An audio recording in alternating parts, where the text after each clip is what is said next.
If you want to challenge yourself, this is not perhaps for every student here, but if you want to go on the wavy path and dive deeper, I challenge you with the following two questions. Question one on amplitude error amplification sequences. These are very practical things we do to actually calibrate the devices and processors, where we really look at trying to use the same sequences that you just covered to amplify a particular type of error, type of error on the same gate, even whether it's a phase error or an amplitude error or an error for a different kind of a gate, such as the square root of x or x. So explore this to understand how those work. These are actually precisely the kind of things we do. And in question two, we'll look at the phase error amplification, where we've given you some model for what that error can look like, where the x and y gates are not exactly what you would expect them to be. I'll post the answers to these questions probably on my personal blog sometime, or we'll get them to you some other way. So I hope you enjoy diving deep. In chapter 3, we're going to dive into the weirder part of quantum. You must have caught one of the millions of memes on the internet of a dead and alive cat, or wanted dead and alive cat, as in this poster, where the cat is indeterminably alive and dead at the same time until measured, just like this poster is indeterminably funny or not so funny until observed. In this cat in a box paradox or thought experiment devised by Erwin Schrödinger, Schrödinger tried to postulate the absurdness of quantum mechanics, quantum superpositions, and in particular measurements. Really, measurements is where things get to be faced with reality that we know and understand. Nobody's ever seen a cat that is both dead and alive at the same time. And that's the paradox of bridging the world of quantum and the world that we're more familiar with, that we think of as the classical world. So it was a critique of the dominant interpretation of quantum physics at the time, and Schrödinger signed up felines for endless memes on the internet for eternity. Now, quantum measurement has been so much a staple of debate, so much so that it has been termed into the quantum measurement problem, where there has been a term devised to denote all of these questions and challenges that come around when you have to bridge this gap between the two worlds. Here pictured are Bohr and Einstein in 1925 having a discussion, and eventually they vehemently disagreed about measurement and overall the entire nature of reality itself. So let's dive right into that debate and understand how measurement is understood to work at the level of model. Suppose you have a cat. The cat is in an arbitrary quantum state. Let's make it an equal superposition, half and half of the cat being dead and alive. You can imagine there are parentheses here. So we have a normalized quantum state between an alive cat and a dead cat. That's perhaps our input quantum state, psi, here, that goes into a measurement apparatus, a meter. This box that we have yet to define and understand what it does and what it is.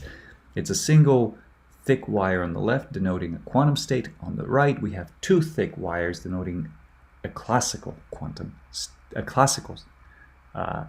state, or classical information traveling along that wire, because classically nobody's ever seen a cat that's both dead and alive. We've only seen alive cats and, well, sad cats. So we have this bridge from the quantum world to the classical world. Notice that before the measurement, all of the evolution of the cat on the left, or psi, the wave function here on the left, was subject to unitary evolution, purely. Unitary evolution governed by Schrödinger's equation, by Hamiltonians, evolution that is entirely deterministic, evolution that is driven by this first order of differential equation and is in principle predictable. So the evolution is deterministic on the left-hand side. On the right-hand side, we have classical variables, so that's not particularly interesting. However, this classical variable, the way it comes out of the meter, and this is where quantum departs from classical, is exactly that this is not a deterministic answer. It's not a deterministic prescription that quantum mechanics gives us on how to obtain this output variable m. And therefore quantum is not a deterministic theory. And that has profound consequences on the nature of reality that echo to Galilei and the Greeks and earlier on.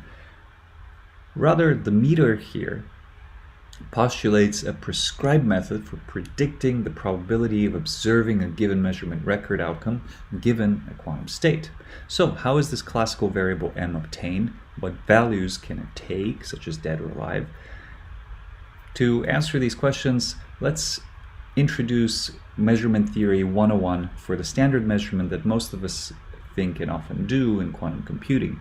There are other measurements that are more subtle, but they can all be derived from this one anyhow. This measurement is known as the standard von Neumann measurement in a quantum system, and it works in the following way. The measurement done in the box can ask different questions. Conventionally, for quantum algorithms, we ask the questions: is the qubit or the ket 0 or 1? Is the cat dead or is the cat alive? You can map those onto each other. We call that the computational basis, as it will be what we typically write the state in. The measurement outcomes m are classical values that can be either 0 or 1, and we denote them by these double lines. Now, each time we run this circuit, we get only one of these possible measurement outcomes. Either the cat is dead or the cat is alive, but it can't be both, right? You can't get 0 and 1 at the same time here because m is one entity, so it can only be 0 or it can be 1. That's what its two states are. So as a classical variable, then what quantum tells us is a prescription on how to obtain that probability that we will find either 0 or 1. And as far as quantum will tell you, there is nothing else that you can do to predict what m0 or 1 is.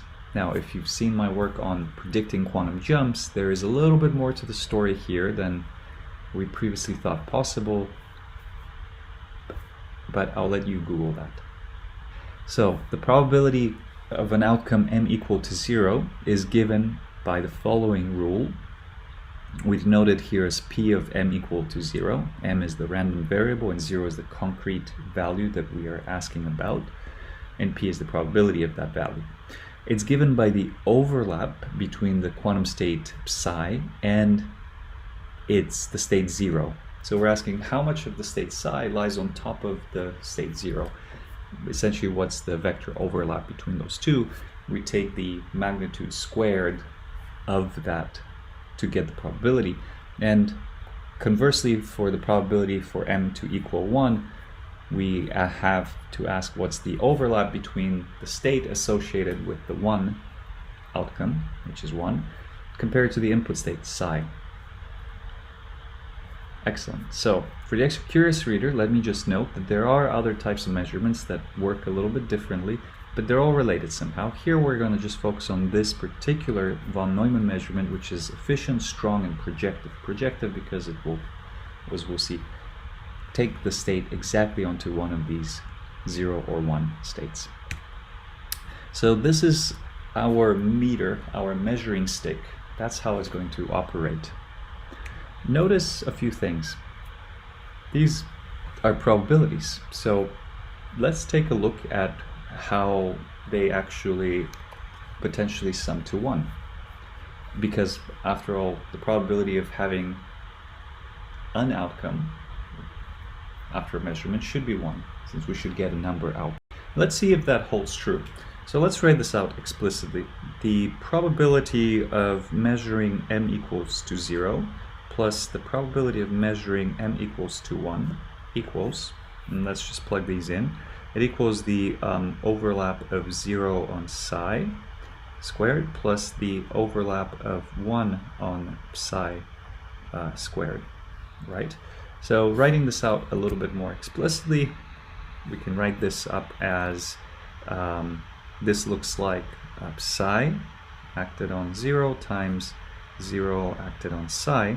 Simply I've taken this expression and rewritten it, since you remember, of course, the complex value of, the magnitude squared of an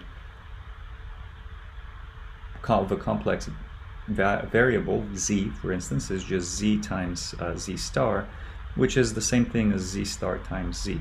Because these are classical variables, they commute, I can move them left and right past each other, and I have no worries at all.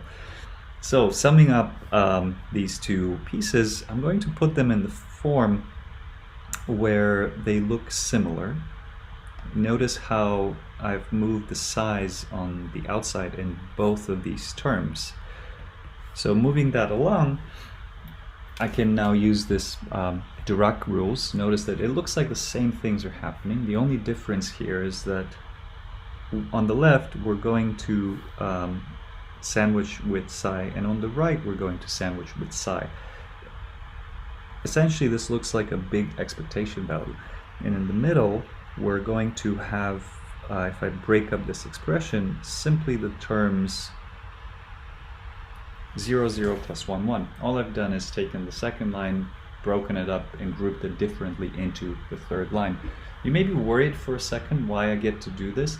You can try to check it and verify for yourself that this is an okay thing to do, because essentially remember that the way you can think of, oops, what's going on there? The way you can think of psi acting on something is that this is really some function, and which I can, if you want, write as f psi of some argument. Right? The bra is a function. Now it takes a vector to a number, and it's a linear functional. It's a linear operation. So if I have two arguments, then I can write that psi acted on essentially a plus b, oops, is equal to psi acted on a plus psi acted on b. And so I have this equivalence between the two. Okay, now in the middle here, so that's our parenthesis here on the side. In the middle here, of course, we have a new operator because we have a bracket, a ket-bra formation. So notice that what we've written is 0, 0 plus 1, 1. If you write that as a matrix, let's see if I have space here on my page anymore. I'm going to write it up here. If we write out 0, 0 as a matrix, this is equal to 1, 0, 0, 0. And if we write out 1, 1 as a matrix, this is going to equal 0, 0, 0, 1. Summing those up, you get the identity matrix. So our expression here just looks like psi acted on the identity operator, acted on psi again. Really, it's the expectation value of the identity operator given by psi.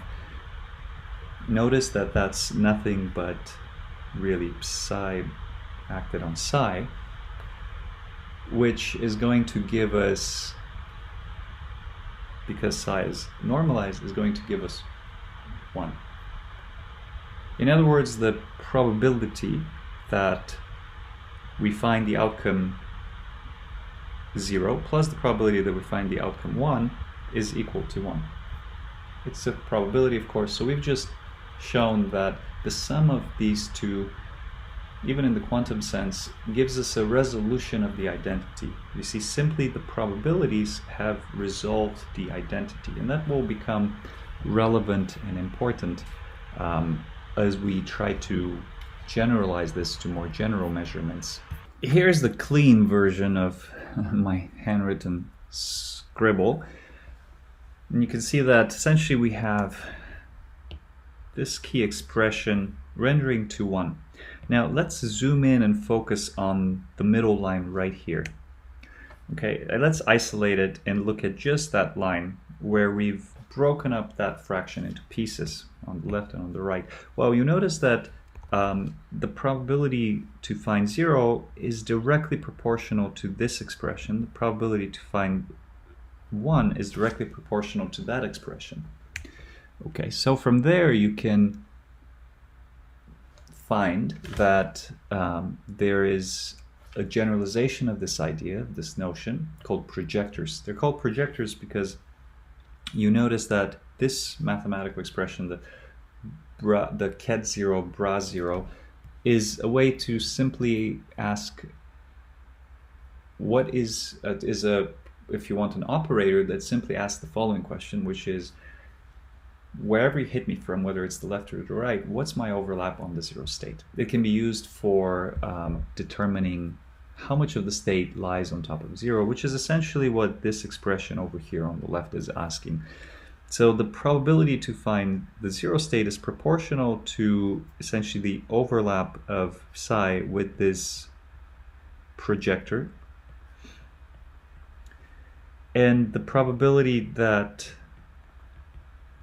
this should be a capital M, and the probability to find that the state is 1 is of course associated with, so if M equals 1, is associated with the overlap of psi with this other projector here.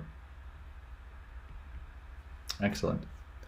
So we can summarize both of those expressions in a slightly more general sense, that the probability to find the value M, if you want really, this is the probability that the random variable capital M has a concrete value little m, where little m can take values of say 0 and 1 in this case, more generally you can generalize, is equal to the inner product between psi and this projector. This projector, if you noticed, is also a valid pure state. It's a quantum state just like psi is. So really it's asking, how close are these two different quantum states to each other? That's what this expression means. And you can write it out many different ways. The one that we saw so far is just the overlap of psi onto this projector, pi m. I've written it in two other ways that will be relevant and important for us a bit later in the lecture. So with that, let me summarize the high-level ideas of our measurements so far. Okay, on the left here we have our usual picture, and I've added back in the cat, which on the left can be a quantum state. On the right, notice the cats are gone and the pluses are gone. We either get one or the other state with some probability. So that's the picture, if you want, you can keep in your mind when thinking about a more general measurement. But let's lay out the ground rules for any quantum measurement that you want to do that is a standard measurement. So that's going to be our scaffolding and framework that we're going to erect the rest of our building on. So here's the key concepts. These are the aspects of measurements with examples on the right. First is the classical variable m, right here, which signifies that classical wire of two lines. The example we saw is that m can be 0, m can be 1. The set of possible measurement outcomes that m can take we'll denote by this capital letter sigma. It's not really too important, we won't use it too much, but just to be concrete and detailed here, let's write it out explicitly. The set of all possible values that m can take is going to be, in this case, as we saw, 0 and 1. In other words, if you want the more mathematical thing, m is going to come from this set sigma. The associated operators with each measurement outcome m, called the measurement operators and denoted by this capital pi, you can add a hat if you want to signify that this is now a quantum operator as opposed to a classical one, are going to be projectors for von Neumann projective measurements. That's why they're called projective measurements, which really are just other pure quantum states, such as 0, 0, 1, 1, and so on, formed in this Ket-Bra composition. They're used to find the probability of measuring a particular outcome, such as, is the cat alive or is the cat dead, which will be our m values. So this will be, let's say, m0, and this is m equals to 1, and the associated probabilities with those is given by the inner product between this operator and the state psi, if you want, or really maybe it's easier to write it as, because I realize that maybe this notation is going to be confusing, what I'll mean by this product between pi sub m hat and psi is really construction like this. So maybe keep that on the back burner for now when we get to density matrices. Really, for the moment, it's easier to think of this second construction, which we'll see later as equivalent, which tells us that we're really looking at just the overlap between this particular bra or ket, such as 0, psi, and its magnitude squared. Let's pick a specific example to have in mind while we learn about measurements and take all of those aspects and apply them. Suppose we do a 1-qubit Fourier transform algorithm for a qubit initialized in the ground state or 0 state, and then subjected to a Fourier transform, here implemented by just a simple single gate known as the Hadamard Gate, which is going to take the 0 state and turn it into an equal superposition of 0 and 1, essentially a kind of a cat state. If you want a little bit of a recall from our earlier lectures, not given by me, the Hadamard Gate is going to have the following matrix form.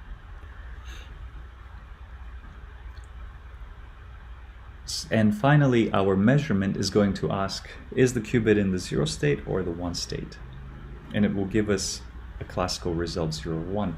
So initially the quantum state is in 0, the block vector points north. After the Hadamard Gate, we're going to transform the 0 state into the plus x state.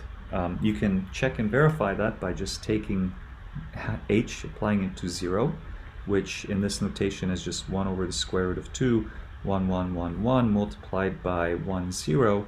If you work out this matrix here, you'll see that the output state is 1 over the square root of 2, 1, 1, which is known as the plus state, or the plus x state. And the reason it's called the plus x state is because if you take the expectation value of this new state now with respect to the x variable, you'll find that it's 1, and with respect to y and z, and you can try to do this in the background here as I'm writing this out, is equal to 0. So in the block sphere picture, this state points along the positive x direction of the block sphere. Excellent. So walking through the circuit all the way to the right, we'll see that what we've created now is an equal superposition of 0 and 1. And so we have to now find out and see what is the probability that we're going to measure either 0 or 1 given each of these, given this input state, since we can only find that the variable m is 0 or 1. Okay folks, we've jumped over to my notebook now, so we can work things out a little bit more fluidly and in detail here. So let's get to this example, and we'll treat the example here on the bottom of the Fourier transform, but we can also, if you want, actually just with as much ease, treat a more general case of some rotation angle theta. So let's compare that to our measurement overview example. Just to be very explicit, our measurement and outcomes m are 0 or 1. The set of measurement outcomes, let's write it out, sigma is then 0 or 1 for this case, for this meter. That's associated with this meter icon that we have written out here. And the set of measurement operators then are the following. They're the projectors onto the 0 state, which is just 0, 0, and the projector onto the 1 state, which is going to be 1, 1, as following. So let's just work out the case here. Let's say that first of all, our state psi, as we worked out on the previous slide, is 1 over the square root of 2, 1, 1. So the probability that m is going to be 0 is going to equal the overlap between the 0 state and the state psi squared, which is going to just equal the overlap between So let's write it out a little bit more explicitly. This is equal to the magnitude squared of the state 0, which we can write as 0, 0, let's say if you want dagger. Actually, you know what, let's do it, I'm sorry, let's use the projectors. There's like 5 different ways to do this. I'm going to choose, you can write this out as I wrote it, or you can equivalently say that this is just equal to the expectation value of the projector 0 in psi. And the reason I want to do it this way is that it will be more analogous to what we end up doing with incoherent noise later on. But all these ways are equivalent. And so the way I can now write this out is that in the middle here we have the following matrix representation of this projector. Since this 1, 0, 0, 0 just denotes exactly the state 0, 0 up here. And now we have the state psi, which is 1, 1 and 1, 1 like this, with the normalization, with 2 normalizations of 1 over the square root of 2, which just multiplied to 1/2.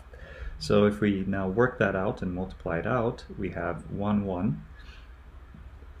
Maybe just as a reminder, remember that if we take psi, which is equal to 1, 0, and we apply the dagger operation to it, what that does to the matrix representation is exactly the same. It's a conjugate transpose, so it will transpose the matrix and apply the conjugate. It's all real numbers here, so nothing really changes. And so coming back to the bottom here, if I take these 2 matrices and multiply them together, row times column, I'm going to get 1. Row times column on the bottom, we're going to get 0. And now dotting these 2 vectors into each other, we're going to find that this is just going to equal 1/2 times 1, which is just 1/2. Okay, so the probability to find 0 is, of course, 1/2. You can now repeat the exact same calculation. In fact, to parallel the work, why don't we write it out here on the left? P of m equals to 1 is also equal to the overlap between 1 and, let's see if my pen is going to work, 1 and psi squared, which I can again write as the expectation value subject to psi of the projector on the 1 state, which is itself then equal to 1/2 1, 1 times 0, 0, 0, 1, 0 times 1, 1. Notice now the only difference here is that the value that we're going to look at is found in the lower, in the lower right corner as opposed to the upper left corner as we had before. So multiplying this out, we see that the only difference is that the bits have swapped. So here we have, if we write out the next line, we'll have 1, 1 multiplied by 0, 1 instead of 1, 0. And so we end up again with just 1/2 times 1, which is 1/2. Okay, so we have equal probability to find 0 or to find 1. We can equivalently, of course, say that the probability of m equals to 1 plus the probability of m equals to 0 is equal to 1. So it's a resolution of the identity, which naturally tells us that the probability of m equals to 1 is just 1 minus the probability of m equals to 0. They're complementary to each other. And so what that tells us is that in this case, the variable m is going to be drawn at random with probability 1/2 equal to 1 and with probability 1/2 equal to 0. This is the distribution. This is all very nice. I think it gives us a first idea. It's an example of a maximally random variable in this case. You can't get more random than this.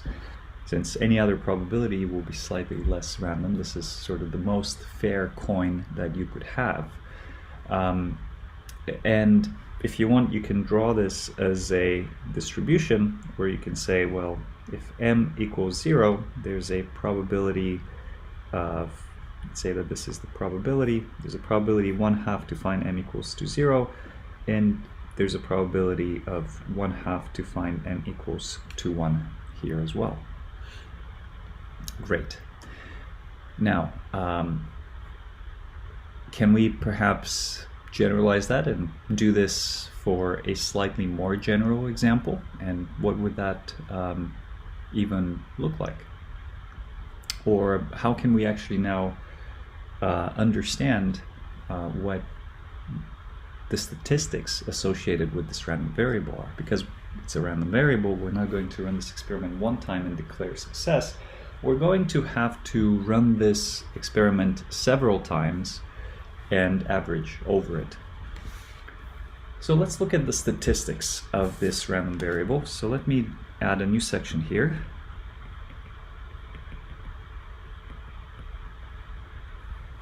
Statistics. And let's look at the random variable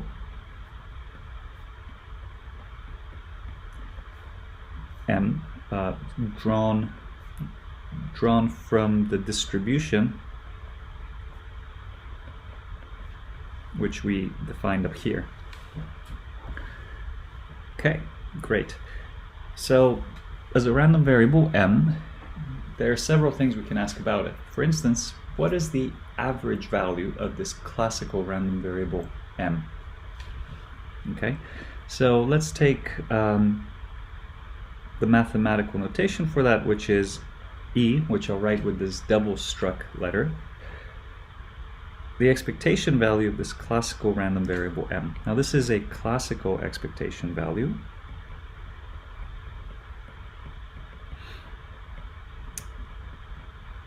Which has the following definition. It says sum over all the possible values that m can take, which remember is summarized in the set sigma, and just average them together, but with the weight given by the probability of finding that particular variable, that particular outcome. In other words, for our case, we simply have that 0 is weighted by the probability of m equals to 0 plus 1 times the probability that m is 1. Of course, in our simple case, this just equals 0 times 1/2 plus 1 times 1/2, which is itself 1/2. So not particularly interesting, but it gives us some indication. What about more generally? Right, let's try to expand this a tiny little bit. Let's now generalize and say that the probability to find 1, so let's do a small definition here. So let's go to more general case. Let's say that the probability to find m equals to 1, p of m equals to 1, is equal to some value which we'll call, for lack of a better word, p. So we'll have distinguish between p as a function, which tells us about the probability, and p here, which is just some number, where p is a number between 0 and 1 as a probability inclusive. In our early example, p was 1/2, but suppose that we had made some general quantum algorithm. Ultimately, it's going to give us some probability p. So we can understand that more general distribution to say that now our distribution is the following. It's the probability of m as a function of the possible values that m can take. Let's say is like this: m equals to 1 here, and m equals to 0 is going to be either p, or, because we have the resolution of the identity, it must, the other value must be 1 minus p. Okay. And over here on the x-axis we have the possible outcome. Excellent. Okay, so you might ask, this is a very nice and simple distribution. It's completely general. It handles every possible qubit case, in fact. So that's why it's going to be useful, and it's going to illustrate more general ideas. So it must have a name if it's so common and so well known. This particular distribution is known as the Bernoulli. And you don't really need to keep this name in mind since it's rather simple, but it's good to know it and link it. Bernoulli distribution of a classical random variable.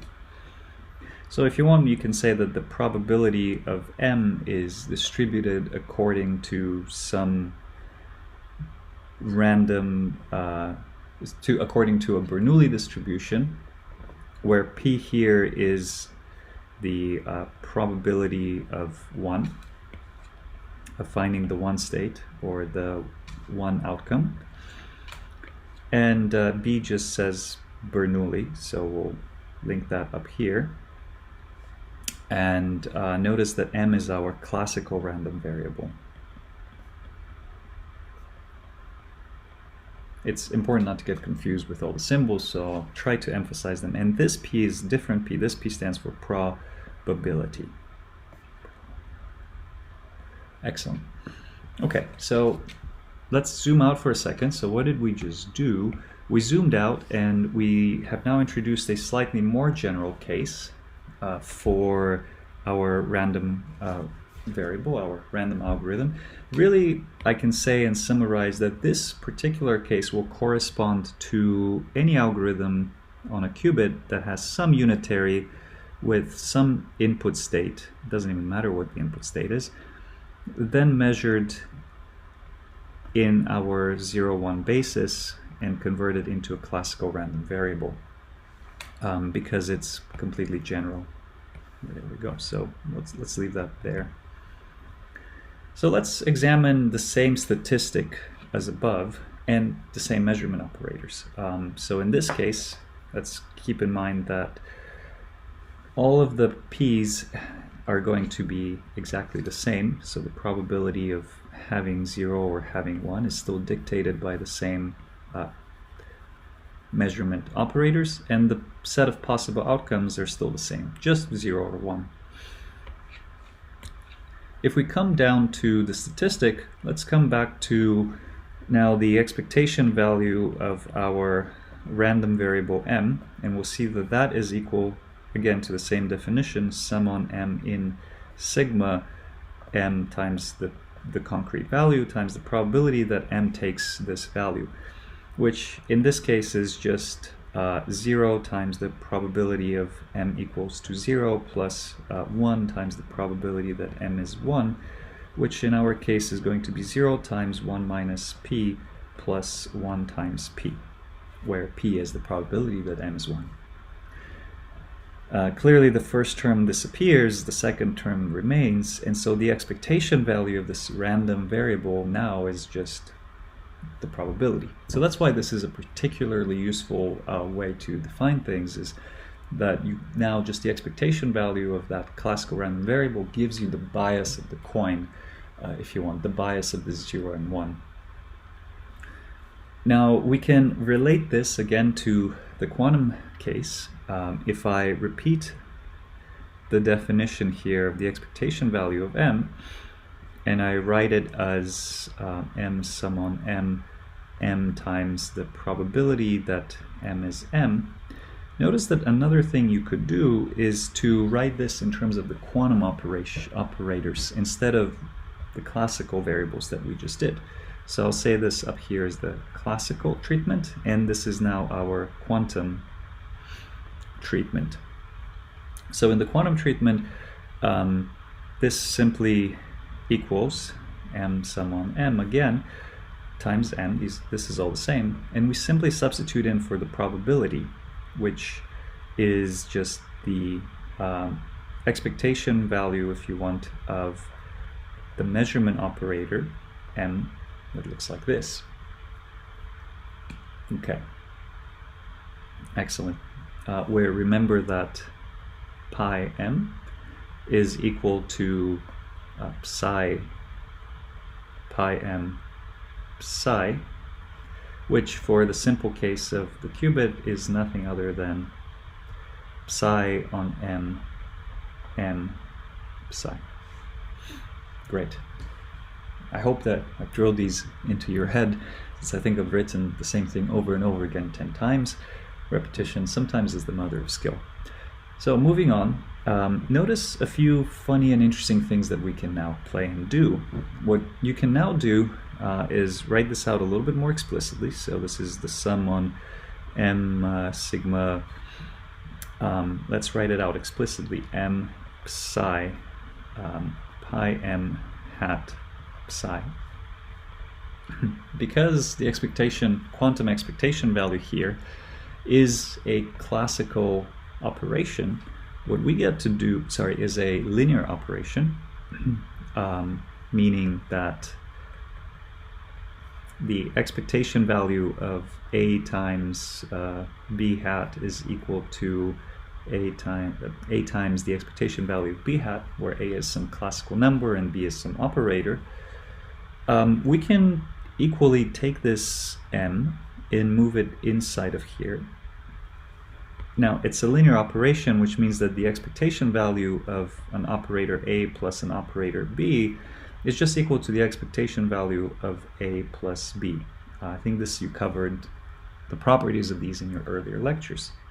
So we're just going to use the linearity of this expectation value to move m inside, as well as to move the sum inside.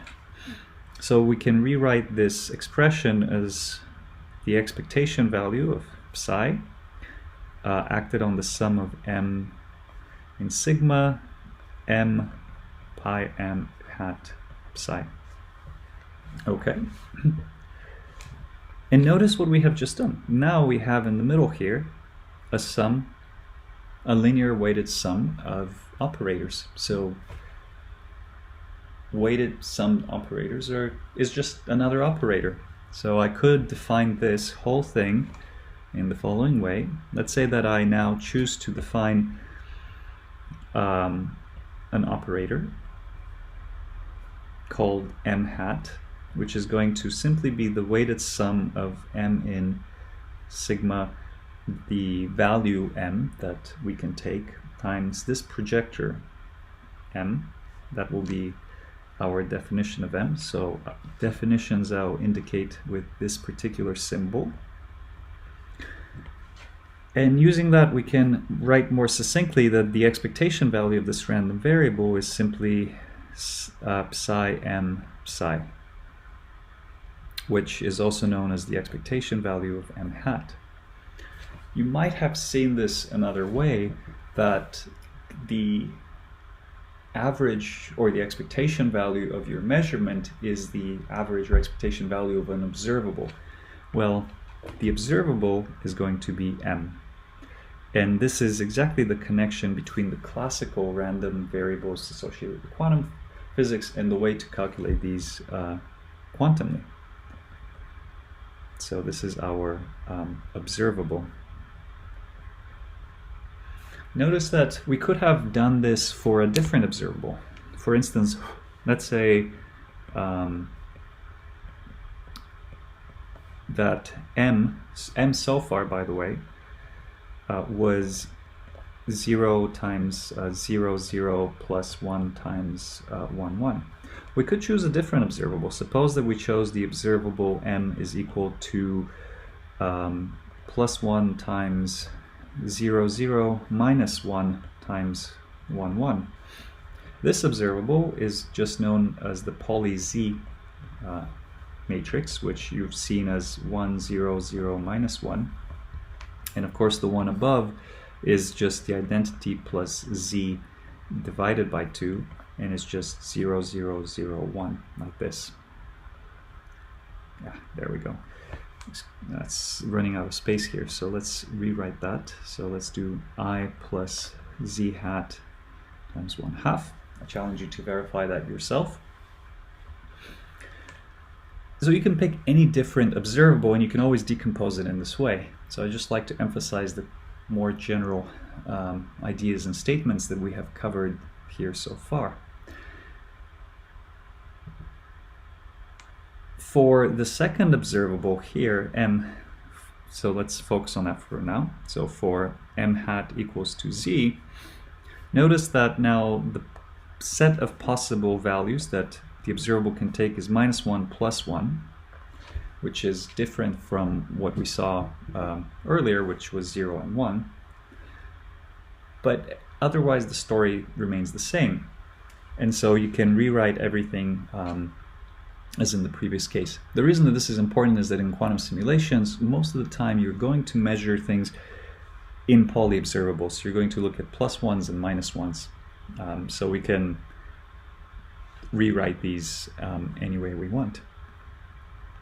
If you had a different observable, such as the Pauli x observable, so let's do m hat is equal to x hat, we typically write the set of possible outcomes as the plus-minus states.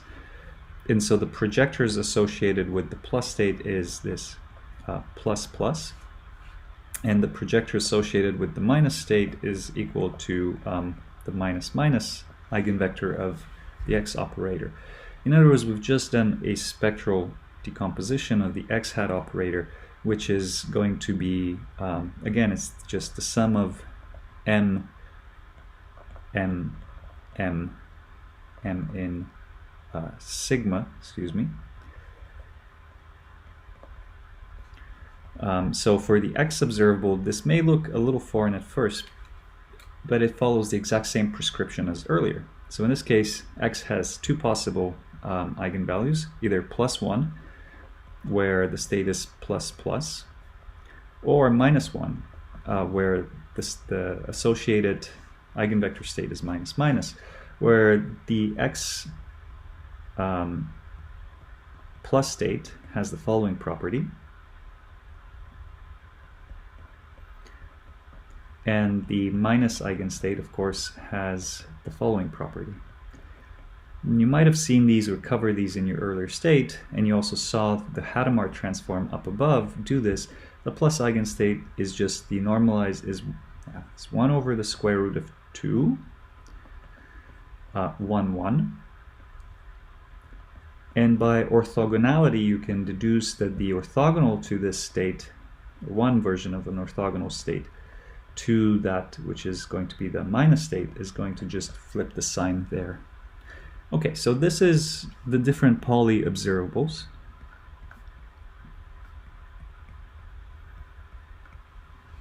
Excellent. Now, from Pauli observables, let's move back into the statistics of slightly more interesting questions, such as the variance on this variable. How precise, what's the distribution look like? How much spread is there going to be? The next question you can ask is about the variance. So let's look at the or the spread of that distribution. So another common and important statistic, is going to be our standard deviation, or the variance of our random variable. So what does that look like? The variance of a random variable, m in our case, is going to equal just the expectation value.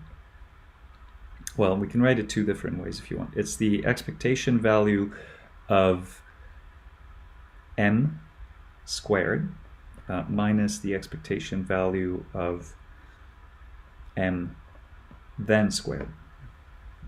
Okay. As we saw up above in this picture here, there's a relationship between what we write classically and how we can express this quantum mechanically. So we can rewrite this because, again, m and m squared are just different operators. So we can rewrite the expectation value as m, as the quantum version of the observable m, its expectation value, where remember that the expectation value of m is written as psi m hat psi. Similarly, m squared is just another operator, so we can write that as the expectation value of m hat squared, where notice that the expectation value of m hat squared is equal to psi overlapped with m hat times m hat on psi. Right. Now, the first value we don't yet know. We haven't calculated this. The second value here we calculated up above. So it's instructive or useful to also calculate this explicitly. So let's do that and return to our example.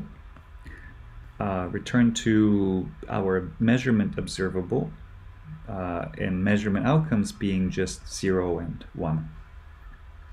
Okay, so setting, going back to this setting where our measurement outcomes are 0, 1, the projector on 0 is just 0, 0, the projector on 1 is 1, 1, and the probability of m being 1 is defined as p, lowercase p.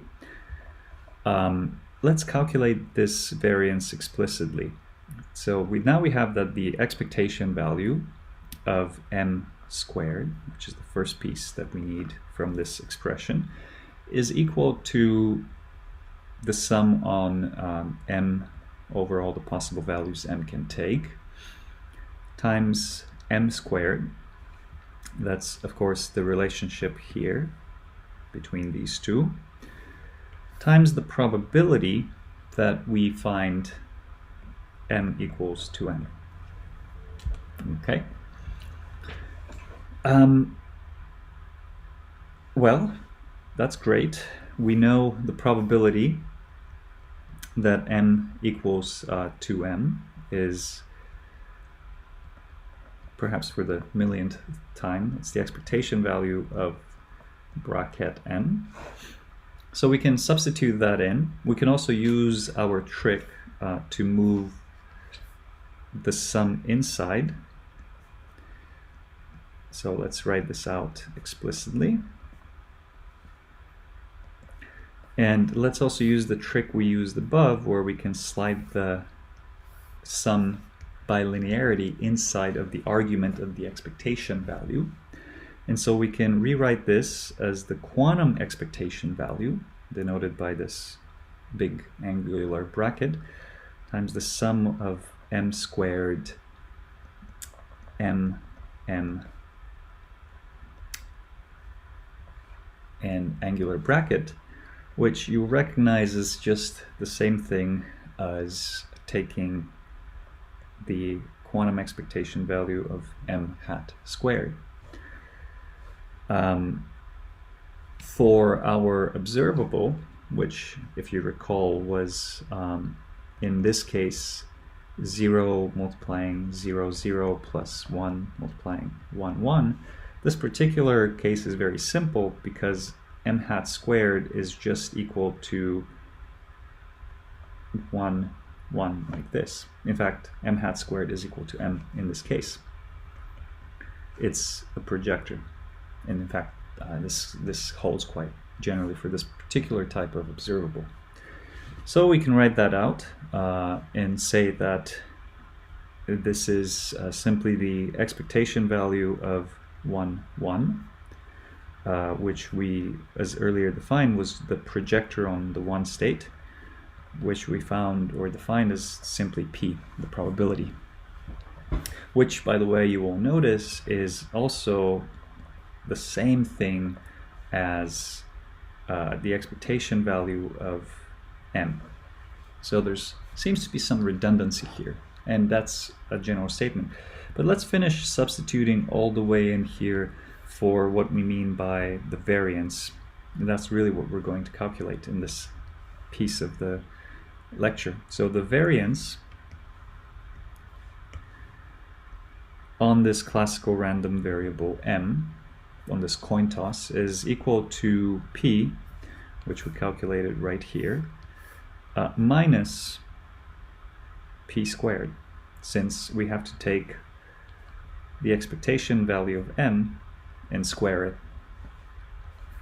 which is just the same thing as p times 1 minus p, which we know as the square of the standard deviation of that variable. Notice that the variance is going to be 0 if and only if the probability of the coin toss in this case is equal to 0 or the probability is equal to 1. Otherwise, that probability is going to span something in the middle between the two. The reason that we want to emphasize this variance of this random variable is that if the answer is not deterministic, we're going to need to run many shots or sample many times our variable. We want to know with what, with how much randomness is the variable that we measure going to appear. And the larger this variance, you tend to then have more of a random character to the distribution. You'll get more zeros and ones randomly. If the variance is 0, you're going to get the same value over and over again each time you run the experiment. So if the variance is 0 and the probability is 0 to get 1, you're going to get 0, 0, 0, 0, 0, 0, 0 every time you run this.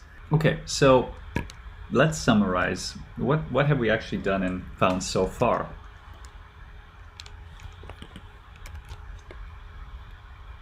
Okay, so we started with a quantum bit, a qubit, over here, a spin, and we ended up with a classical random coin, or a coin toss, and essentially the measurement has taken our quantum system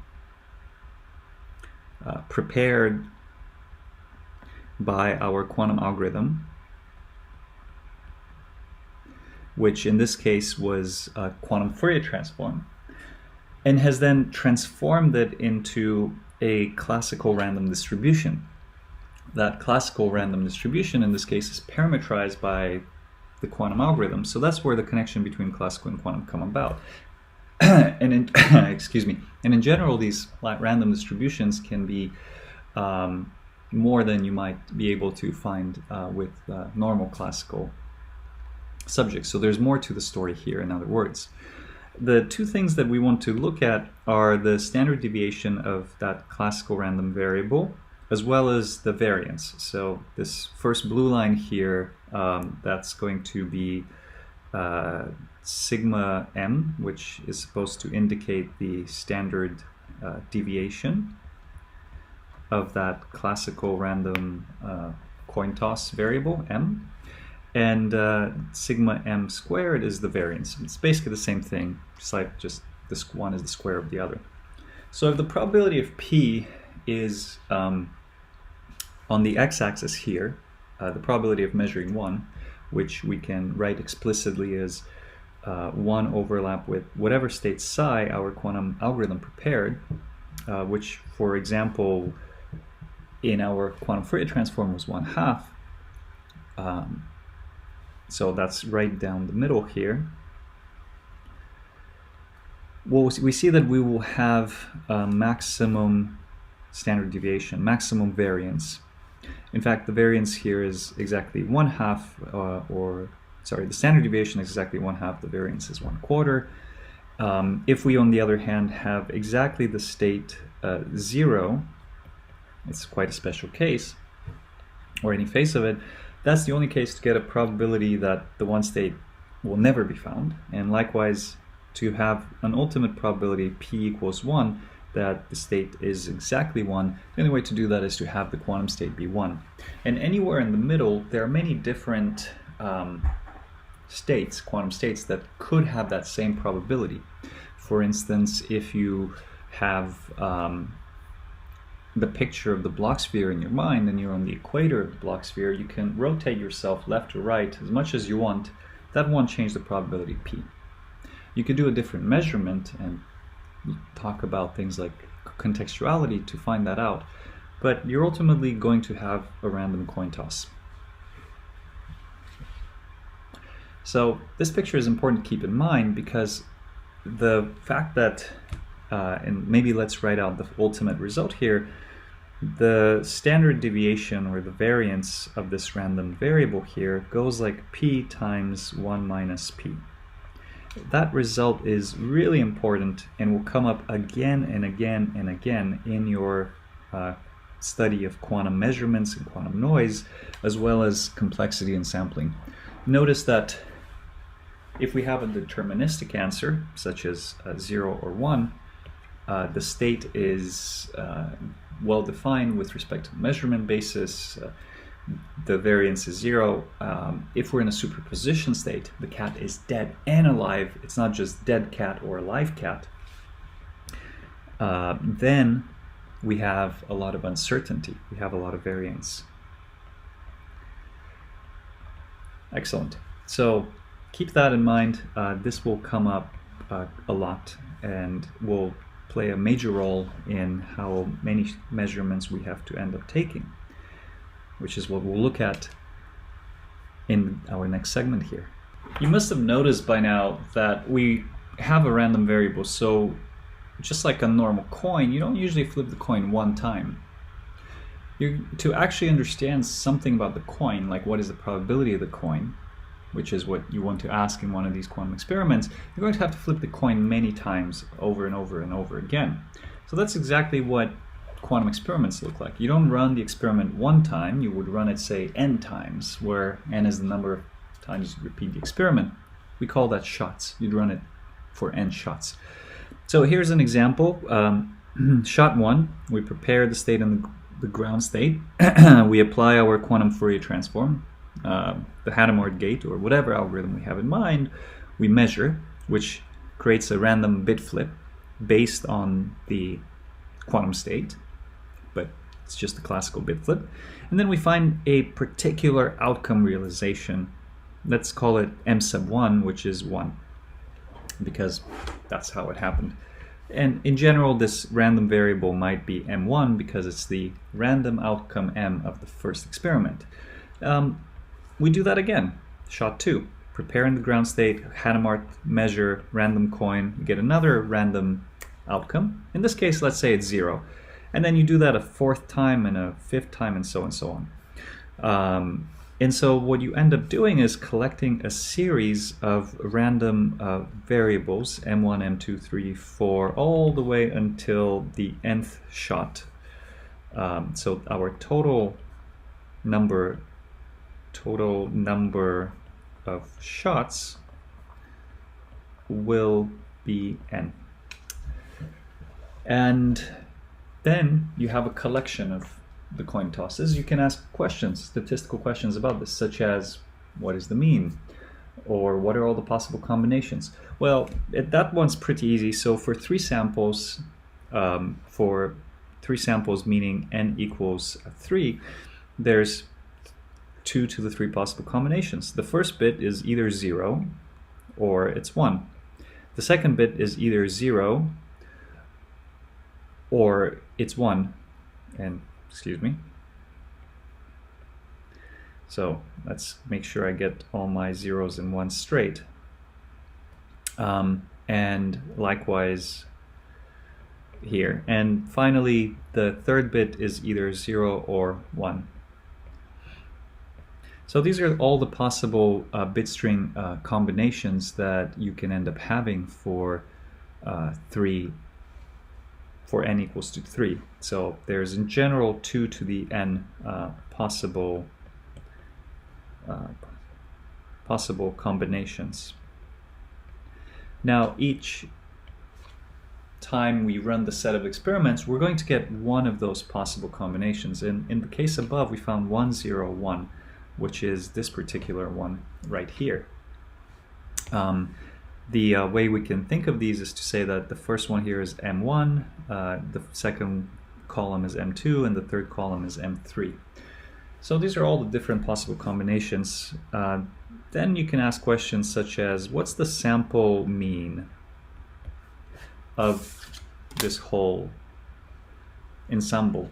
We'll denote that by the letter capital S, which itself is, of course, just the average 1 over n, the average over the number, over the random variables, m sub n. Notice that because the sample mean is the sum of random variables, it itself is a random variable. Excellent. N, recall, is the number of shots. Let's be explicit. Lowercase n is simply the index of the shot number. And capital M sub n is the random variable that has to do with the nth shot. But notice that these are identical.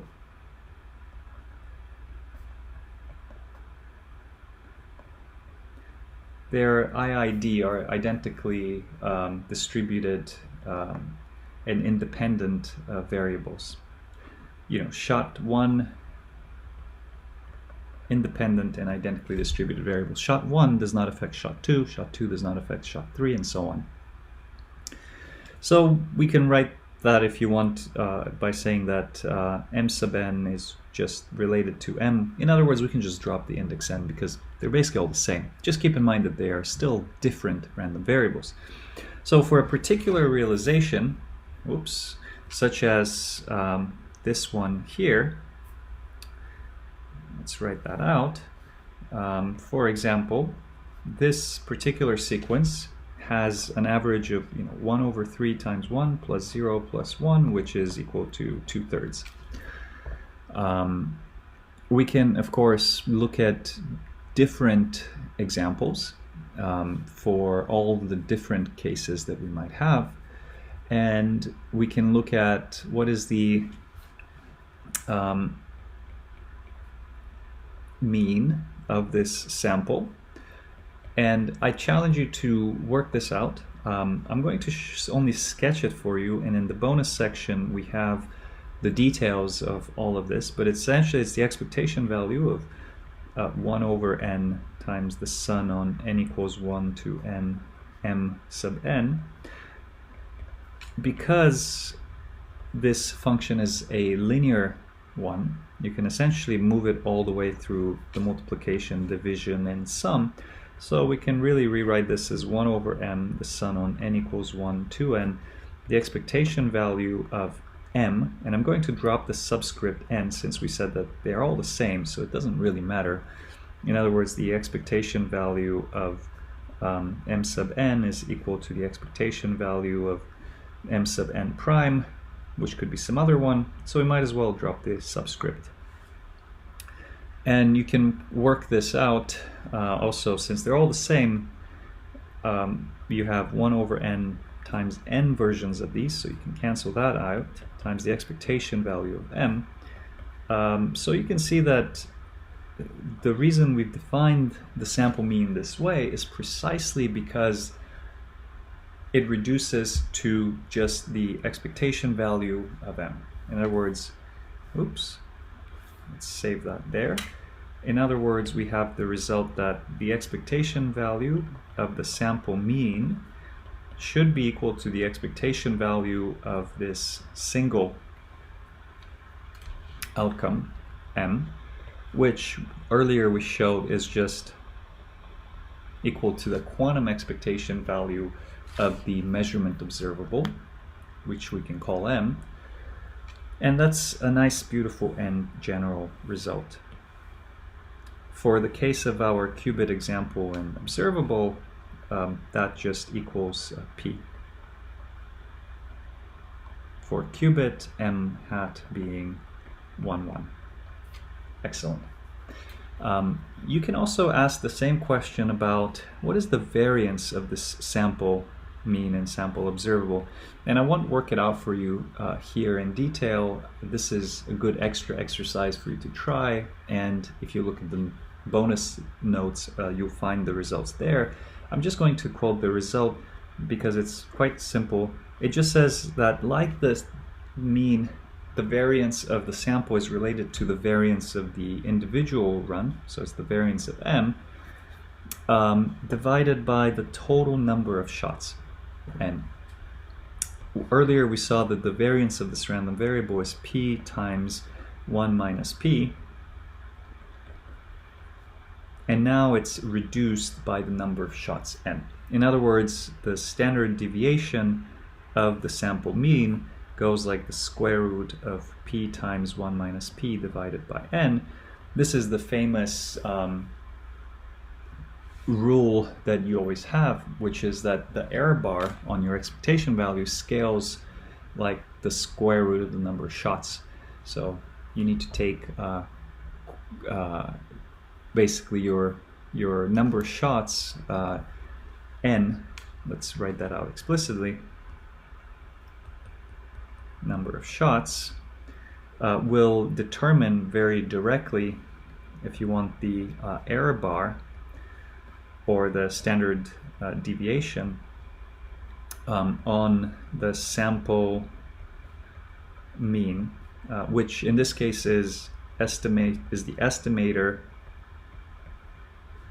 for our expectation value. This is super important because in chemistry you're interested about estimating expectation values, typically of Pauli terms. Those terms give you the energy in the Hamiltonian, and so you need to know the error bar on those very well, because ultimately you want to know, is my molecule energy x plus or minus 0.5 or plus or minus 50? So being able to really estimate these is really important. So the main message here you need to take away is exactly this relationship, that the more shots you take, the better things are. Of course, there's a past cost to it. It just takes longer. And so you might want to use this relationship next time you're thinking about how to write these out. Let's look at an animation that will try to tell us more about what's going on. Oops, let's not start the animation yet. More about what's going on in the case that you have n coin tosses. So n here will be the number of shots or coin tosses. P is the probability to measure one, which in this case we'll fix to 0.5 because that's our value outcome as a result of the quantum Fourier transform. On the left here we'll have the probability of that particular outcome. On the bottom we'll have the sample mean. So remember that the sample mean is S equals to 1 over n, the sum over all the possible mn's from n equals 1 to n. Now if there are 0 shots, you just see that the probability of is, we're just going to define that as 1. Okay, so let's advance this movie a little bit and explain what this graph here is. So let's turn the pen off. Let's try that. Okay, so suppose that you take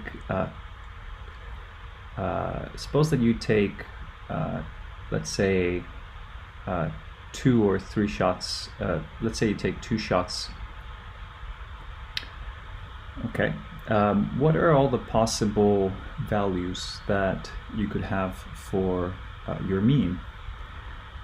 So you could have the value, so you could have 4 possible outcomes.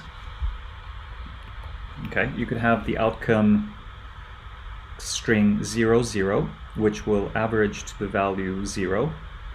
You could have the outcome 0, 1 bit strings and the outcome 0, 1, both of which will average to 1/2 as the value. So that's where that 1/2 comes from.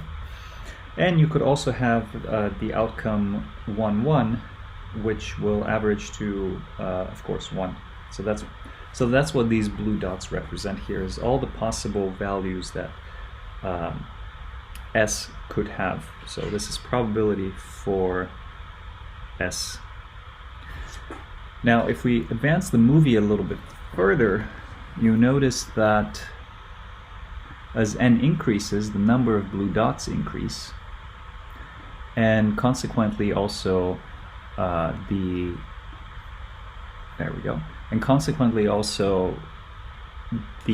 possible sample mean outcome values increase.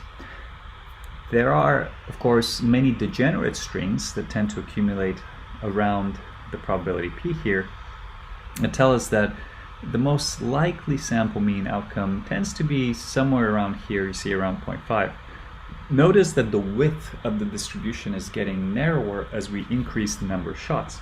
That's precisely what we mean and what we saw by the width here is exactly going to be proportional to this p times 1 minus p divided by n, and for the standard deviation there's a square root.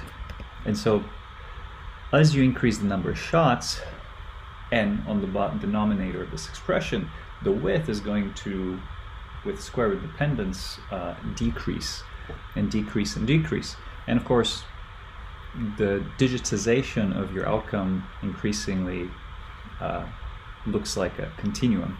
And so we've gone all the way to 101 shots here, and you notice that now the randomness of that mean looks much, much narrower. So the true value of our p was exactly p equals 0.5. Now we have a pretty low probability, a probability of less than 1%, to find something that's down here.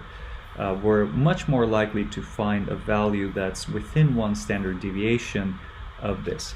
If you want to know all about what exactly are the error bounds or tail bounds or concentration inequalities that tell you precisely about these kinds of questions, we won't cover that in this lecture. They're quite useful in quantum complexity theory and algorithms and sampling complexity and all the kind of more rigorous treatments of these questions.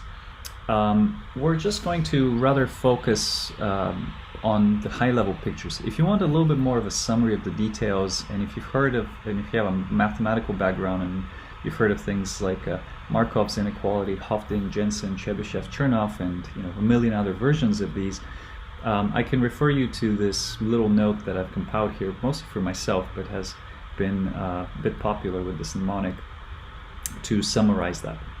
So let's take that knowledge and let's go back to our picture of the result of our experiment. Now let's keep in that picture what we learned, which was that our gate in the experiment had about a 3 degree gate error. So that explains the oscillations, but doesn't explain a lot more. Now let's add in, by simulation, all of that noise that we have now learned about that has to do with the number of shots, n. And let's say that for our experiment, what I actually used was 800 shots, which is a decent number, but not a tremendous amount. And notice the difference between the first picture and the second picture. In the first picture, you see just the pure oscillations, everything's perfectly smooth. In the second picture, what we've now done is added a little bit of oscillation on top of these. If you're careful, you'll notice that the amount of oscillation or amount of fluctuation is much smaller up here and down here compared to in the middle. And why is that? Well, that's precisely because of this expression, which tells us that a sigma squared is equal to p times 1 minus p divided by n. If p is equal to 1, we're getting deterministic answers, or if p is equal to 0 down here, we're getting deterministic answers. So there's not fluctuations. But as soon as we find a p of about 1/2, as in this middle region here, we're going to have a lot of fluctuations. For 800 shots, you'll definitely see it. As you increase the number of shots, those fluctuations are going to increasingly go away, and if you take tens of thousands of shots, you won't even see them on this scale. So that's an important lesson to remember. More shots, cleaner results, typically. So with that, let's come to a few quick multiple choice questions. Feel free to light up the chat, put in your favorite emojis in there. Let's see how much we can get on the same page. And this time I'll just let you read the questions, try to answer them. While you're answering those questions, think about also not just what is the answer, but why is that the answer. In the first question, projection noise is due to, it's not classical limitations, it's not the measurement apparatus inefficiencies, it's really a fundamental, unavoidable aspect of quantum physics. Remember the cat? This is my little graphic of a feline. Doesn't look much like a cat, but it's supposed to be a cat that's alive, and then there's a cat that's dead. So really this has to do with quantum physics at its core. How can we reduce projection noise if we want to get those cleaner results for estimating expectation values? The answer is you have to increase the number of shots. You can correct for it, as you saw. Applying readout error mitigation will not get you around projection noise. It will improve other types of noise in the readout, which we'll talk about soon, but it does not fundamentally get rid of it. If you want to dive deeper, try the following. I challenge you to work these out. I'll probably post the answers to these on my blog sometime soon.